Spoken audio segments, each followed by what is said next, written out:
Okay, so let's move on to task 3. Johan, the Thursday head of finance and IT, has received notes from a recent audit carried out by the external auditors. He's concerned, asked you to review the notes. You're required to produce a confidential report, so we highlight that as normal.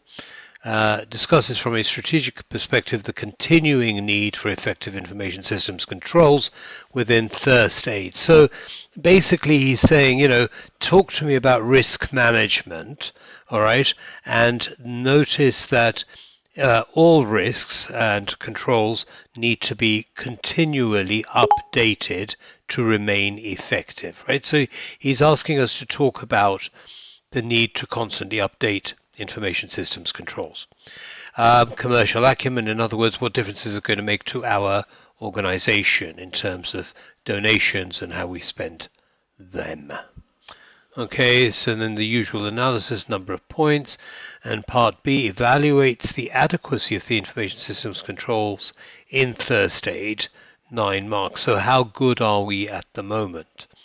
Okay. And obviously, this is something that's a very common exam question when it comes to risk. Evaluate the current risks, evaluate the current risk mitigation procedures the organization is following, or something like that. It's very, very common for that to be asked. Okay, so be prepared for that. And then the professional skill is analysis. All right, so when considering the adequacy of the controls, and that's 3 marks, right? So analysis, remember, means where are we now? Where are we now? How good or bad are we? So here's my answer. It's a report format. Remember what I said about the format. Keep it standard. A report is the only one where you need to do an introduction and a conclusion. The introduction we simply copy-paste from the question. Okay. Now for part A, how many points do we need to make? We need to make 3, but we need to make 3 full points, and we know what that means. When we looked at task number 1, we saw how that worked. So explain the need for controls. Well, here's one of my points. IS controls are an integral part of the internal control system, so I'm showing off my knowledge that this is part of internal controls. Responsibility for establishing and maintaining it lies with the trustees as part of their fiduciary duty to donors. So I'm telling them I know about corporate governance. I know who's responsible for controls. I also know that these trustees, are agents of the donors. They're acting on the donors' behalf, right? And therefore, as agents, they owe the donors a fiduciary duty. So I'm showing off my knowledge on agency law. A weakness in these controls may result in donors losing confidence in first aid, resulting in, not resulting in,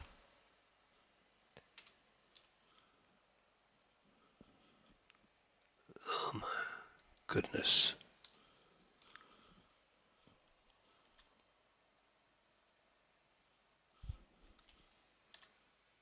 There we go, finally. Why isn't that working? Should do, resulting in donations drying up. Okay, so that would be how you would make the points for part A. Part B, how, it asks us, how good are our controls at the moment? Well, we're basically saying they're rubbish. We have obsolete hardware. We have a problem with interoperability, in other words, different bits of hardware talking to each other. Risks of hardware failure, they're all very old, all of which could easily result in the loss or corruption of data, leading to the outcomes above. Okay, the outcomes above are about the fact that TA would not be able to meet its obligations, okay, in terms of the work they do, but also they may be sued by the trustees, okay, they may be sued by the donors, and so on. I beg your pardon, they may be sued by the donors. All right, if the donor's information is lost as a result of negligence on the part of TA. Other areas that I found weaknesses in, which I commented on, are given here, and as I say, you can have a look at those in your own time. The only other thing I want to point out here is the conclusion. Okay, remember it's a report, and so we are going to have a conclusion to this report. Okay, let's move on now to task 4. We're doing it on the same video because it's going to be short like the previous one was. So it's been decided Thursday will pursue a new strategic direction, including helping to deliver long-term changes in local infrastructure to provide sustainable clean water. Jess, the First Aid Chair, has agreed to chair a steering committee to consider how First Aid's information systems can support the new strategy. So we're still talking about information systems, but really more about how it can be used now rather than the risks around losing data. The committee includes 2 trustees, yourself and Johan. Johan has passed to you a proposal written by First Aid's IT manager. He's concerned that steering committee members do not understand the strategic consequences of what the IT manager is proposing. And then you have the requirements, prepare briefing notes. As usual, we highlight the format that we need to be using. Okay, and this is our audience, right? The Information Systems Steering Committee, and so as usual, parts A and B are in the same document, the same briefing notes.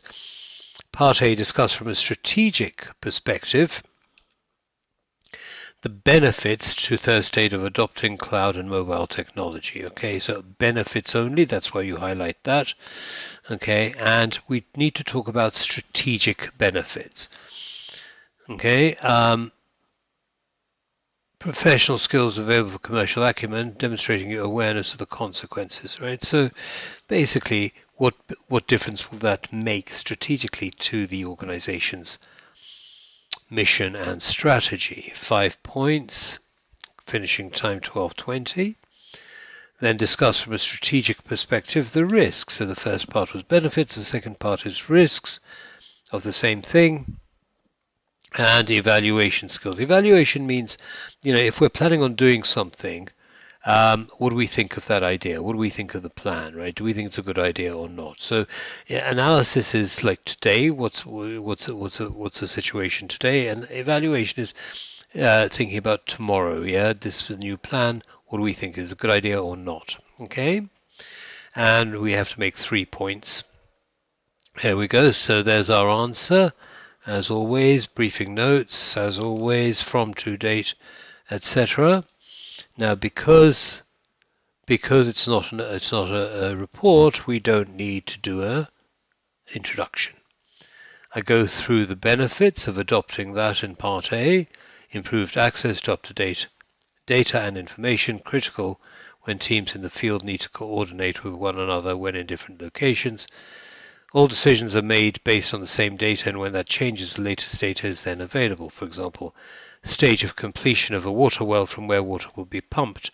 So I'm giving you an example, right, of up-to-date data. This enhances speed of project completion and an efficient use of resources to achieve strategic goals. So this is using commercial acumen, right? So this is why having up-to-date data and information, all right, has commercial value. Well, it's not really commercial in the sense, in the normal sense, but it's commercial in terms of First Aid, meaning meeting its goals. Okay, the other points are there, and you can read through those in your own time. Part B, I've put in a subheading. Notice how everything is laid out here. Okay, so it's very clear to the marker which part of the question you are answering. Use lots of space. Use lots of labeling, use lots of subheadings, okay? And just make it easier for the marker to mark. Now, because this is not a report, we don't need to put in a conclusion or recommendation. We can just leave it as it is. Okay, and that's all I'm going to say about task number 4. And finally, we come to task number 5. First Aid's expanded remit, so their new strategy will require additional finance to carry out water supply infrastructure projects. Mia, who's head of fundraising, has been exploring ways of raising funds. She's been in talks with an advertising agency about running an advertising and marketing campaign that communicates Thursday's wider remit and appeals for donations via a dedicated website and automated SMS. Jamal, who is CEO, was initially reluctant to commit significant expenditure to advertising and marketing. However, Mia has negotiated what she believes is a risk-free proposal from the agency, which guarantees Thursday an additional $170 million in income. Johan, head of finance and IT, has produced an analysis of the financial aspects of this proposal. Yeah, we know about that because we had a look. It's one of the exhibits, right? Requirement: prepare a report, and we know what that means now in terms of format.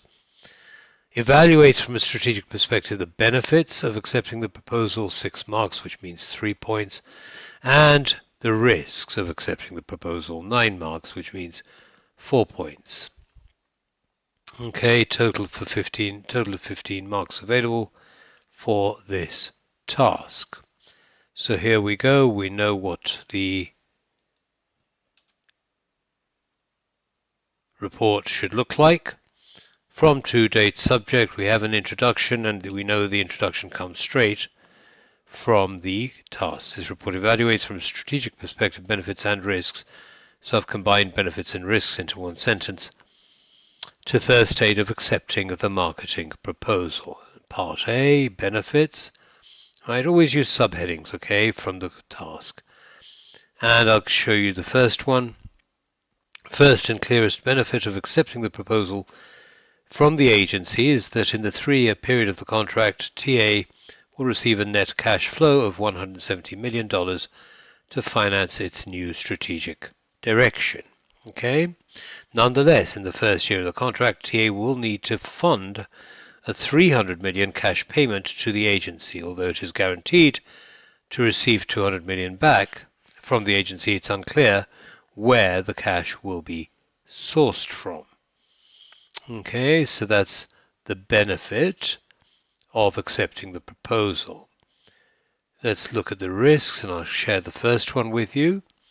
Although inflows are guaranteed, the cash flows in both directions are large. TA will need to plan for periods when, due to unavoidable delays, it will be required to source payments for its projects before receiving reimbursement from the agency. In other words, it's a timing issue. A failure to do this effectively could temporarily halt some or all of its projects. To mitigate this risk, therefore, we should identify sources of short-term capital for operational use. In other words, capital that we can have access to when we before, if we're short, basically, of cash flow and we're waiting to be paid by the agency. Okay, and that continues. Those are my 4 points. And at the end, we have a conclusion as normal. Okay, so this is my breakdown of this examination. Okay, very long, detailed examination, long and detailed exhibits and so on, but we've managed to cover quite a lot of ground. So I hope that helped, and yeah, good luck in the exams. Bye.